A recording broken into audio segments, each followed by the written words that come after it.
역대 최저치를 기록했죠. 예. 네, 20%였습니다. 이거 보고 좀 어떤 생각 드셨나요? 왜 아직까지 저렇게 높게 나오죠? 이제 우리나라 국민들이 마음들이 참 너그러우세요. 사실은 두 분도 속으로는 그렇게 생각하시지 않나 하는 생각을 제가 하면서 네. 감히 여쭤볼 수는 없고 생각이 없습니다. 예. 네. 그러니까 윤석열 대통령이나 한동훈 대표나 그러니까 검사로서 이제 평생을 해왔잖아요. 네. 그러니까 이 사람들이 정치를 검사질 하듯이 하는 거예요. 대표 되자마자 그 3자 최병 특검 뭐 이게 얘기를 했다가 네네네. 당장 당선된 최고위원 2명이 반발하니까 그다음에 윤석열 대통령이 불러서 뭐 삼겹살 구워주니까 얘기 쏙 들어갔잖아요. 삼겹살 먹고 나서. 그래서 제가 그 얘기했거든요. 아니 사람이 정치를 하는데 소신이 있어야지. 아니 삼겹살 사줬다고 그렇게 쏙 들어가면 누가 한우 사주면 어쩌려고 그러냐. 특히 김건희 여사 관련해서 불거지는 이슈가 네. 물론 이제 윤석열 대통령도 이제 중간에 개입이 된 걸로 나오지만 그 공천 개입 의혹이잖아요. 네. 요것도 그 이제 윤석열 대통령의 탄핵 사유에 포함될 막 수준이라고 좀 보시는 건가요? 저는 그렇게 봅니다. 예를 들어서 네네. 자 시장 부인이 네. 건설업자한테 전화를 해서 야 그 레미콘 업체를 좀 바꿔라 뭐 이런 지시를 했단 말이에요. 그럼 그 건설업체 사장이 그 시장 부인만 보고 그거를 하겠습니까? 그 이걸 해야 이걸 하지 않았을 때 시장이 인허가를 내줄 것인가 안 내줄 것인가, 시장이 화를 낼 것인가 안 낼 것인가 이런 것들을 당연히 고민하지 않겠습니까? 그러니까 이것은 공동 운명체죠. 뭐 다들 아시다시피 윤석열 대통령이 참 찐 사랑꾼 아닙니까? 네. 그래서 보통 뭐 누구에게 말해도 안 되는 것을 네네. 김건희 여사가 결심하면 뭐 하루아침에도 되고 이런 건데 지금 나온 그 녹취록에도 보면 네. 친윤 중에 친윤이라고 해도 여사의 말을 거스르면 뭐 살아남을 수 없다. 근데 그것이 여사의 힘이기도 하지만 결국은 아무리 친윤이라도 여사가 쟤 안 돼 이러면 윤석열 대통령이 그 사람한테 등을 돌릴 수 있다라는 뭐 그런 얘기가 되지 않습니까? 네. 자 그러면 이 우리나라가 삼권 분립 국가인데 이렇게 이제 정당의 공천에 개입을 했을 때 이것이 법적으로 문제가 되냐 안 되느냐?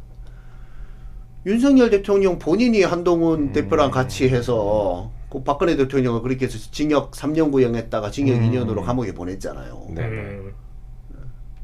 그럼 자기가 문제가 되니까 그렇게 기소를 하고 했을 것 아닙니까? 그렇죠. 근데 문제가 되는 것을 알고도 저지른 것 아닙니까? 죄질이 더 나쁘죠. 최소한 박근혜 대통령은 그게 불법이 되는지 모르고 했을 거란 말이에요. 본인들은 알면서 하는 것이기 때문에 더 큰 문제라고 볼 수 있죠. 네네. 알겠습니다. 대통령 지지율이 네. 13일 한국갤럽 기준 역대 최저치를 기록했죠. 예. 네, 20%였습니다. 예. 네, 이거 보고 좀 어떤 생각 드셨나요? 왜 아직까지 저렇게 높게 나오죠? 체감상으로는 몇 퍼센트? 뭐 10몇 프로? 15%?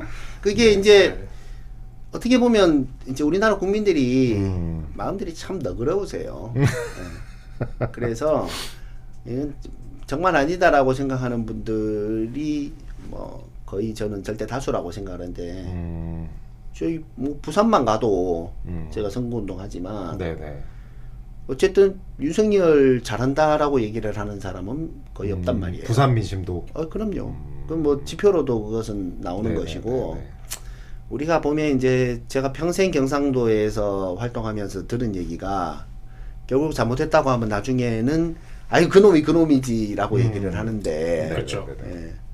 그것은 이제 평생 손익을 이제 그리로 갔던 분들이 하시는 말씀이고 실질적으로 20% 나오는 것도 사실은 두 분도 속으로는 그렇게 생각하시지 않나 하는 생각을 제가 하면서 네. 감히 여쭤볼 수는 없고 생각이 없습니다. 네. 뭐 중립이신 분들이 네. 네. 알겠습니다. 다음 질문으로. 네. 그 한동훈 대표가 그 이제 오늘 저녁에 만찬을 앞두고 그 윤석열 대통령한테 이 좀 그 독대를 요청했었잖아요. 아마 네. 이제 뭐 의료 대란 뭐 이런 얘기를 좀 하려고 했던 것 같은데 그렇죠. 거부를 당했단 말이죠. 네. 그러니까 이런 그 윤한 갈등 상황 혹은 이게 한동훈 대표의 리더십 이런 거에 대해서는 좀 어떻게 평가하고 계세요?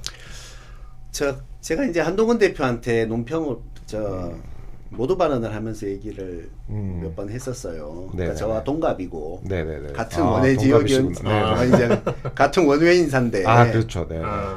이 정치가 그렇게 쉬운 게 아닙니다. 음. 그러니까 검사는 네네. 그러니까 윤석열 대통령이나 한동훈 대표나 그러니까 검사로서 이제 평생을 해왔잖아요. 네. 그러니까 이 사람들이 정치를 검사질 하듯이 하는 거예요. 검사 얼마나 편합니까? 그냥 올려놓고 죽이기 위한 여러 가지 수를 쓰죠. 근데 우리가 일반적인 전투에서는 상대를 죽이려다 보면 자기가 다칠 수도 있는데 검사는 그런 것도 없어요. 여러 가지 그걸 막 얽아 넣어가지고 죽이려고 했다가 못 죽이더라도 그냥 조금 뭐 면상하는 정도 그거 외에는 아무 지금 처벌을 안 받잖아요. 그러니까 이게 콜로세움에서 이 무슨 뭐 격투하듯이 지금 정치를 하는데 네네. 뭐 기소하고 조사해서 뭐 조작하고 기소해서 잡아놓고 제거한다. 근데 정치는 그렇지 않거든요. 그러니까 수많은 이해 갈등이 충돌을 하고 그 안에서 타협하고 조정하고 해야 되는데 무슨 조정을 해봤겠습니까? 타협을 해봤겠습니까? 네. 그러니까 정치력이 부족한 것은 당연하고 그 정치력 부족한 것은 지난 총선 때 실패한 것으로 사실은 한번 입증이 되었는데 네. 그러니까 그럼에도 불구하고 그게 인물이 없다 보니까 이번에 다시 대표가 된 거죠. 네. 대표되자마자 그 3자 최병 특검 뭐 이게 얘기를 했다가 네네네. 당장 당선된 최고위원 2명이 반발하니까 그다음에 윤석열 대통령이 불러서 뭐 삼겹살 구워주니까 얘기 쏙 들어갔잖아요. 삼겹살 먹고 나서. 그래서 제가 그 얘기했거든요. 아니 사람이 정치를 하는데 소신이 있어야지. 아니 삼겹살 사줬다고 그렇게 쏙 들어가면 누가 한우 사주면 어쩌려고 그러냐. 아, 네. 이제 그런 얘기를 했는데 네. 이게 이 지금 지도력이 부족한 것은 그런 경험이 없기 때문이고요. 한 번도 다른 사람의 마음을 이해하면서 이것을 조율하려는 노력을 해보지 않았기 때문이라고 저는 생각이 들더라고요. 좀 약간 타협과 유연성이 좀 부족하다. 그러니까 이게 네. 그 정치인은 최소한 공감 능력이 있어야 되거든요. 네네네. 그 측은지심이 있어야 되고요. 근데 지금 서민들이 이렇게 힘든데 거기에 대한 측은지심도 없고 그 민초들이 이렇게 힘든데 거기에 대해서 뭐 공감하지도 않고 그러면서 뭔가를 어떻게 조정을 하겠습니까? 그러니까 정치력 부분에서 이제 어려워질 수밖에는 없는 거죠. 근데 이게 또 한동훈 대표만 평가를 하셨는데 사실 윤석열 대통령 같은 경우에도 사실 이 대통령이랑 여당 대표가 좀 자주 만나서 정책에 관해서 좀 의견도 모으고 좀 했으면 더 이게 국정 운영이 좀 원활할 것 같은데 이게 윤한 갈등이 계속 드러나면서 좀 이게 계속 불쾌감을 표시하는 거 있잖아요. 이게 누적되고 있는데 이런 거는 좀 어떻게 보세요?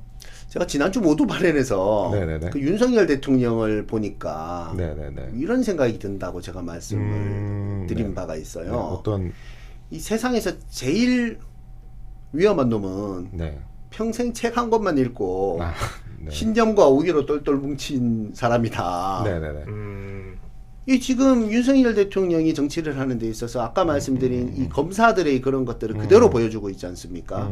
아니 세상에 야당 대표를 역대 어떤 그 보수 정권의 대통령들도 어쨌든 간에 야당 대표 자기 취임하고 나면 야당 대표를 만났고요. 이 야당 대표가 또 당선되고 나면 어쨌든 간에 뭐 여야정 협의회라도 뭐 열었고 그 다음에 보수 정부에서도 독립기념관장을 친일파 후손을 안 친 적이 없어요. 전두환, 노태우 이럴 때도 다 네네네. 독립운동가 후손을 하거나 독립운동을 연구하신 교수님들이거나 이런 분들이 하셨지. 네네네. 어떻게 거기에 감히 그 친일을 말하는 사람을 안 칠 수가 있습니까? 그러니까 이게 제가 아까 한동훈 대표 말씀을 드렸지만 이 양반은 한술 더 뜨는 거죠.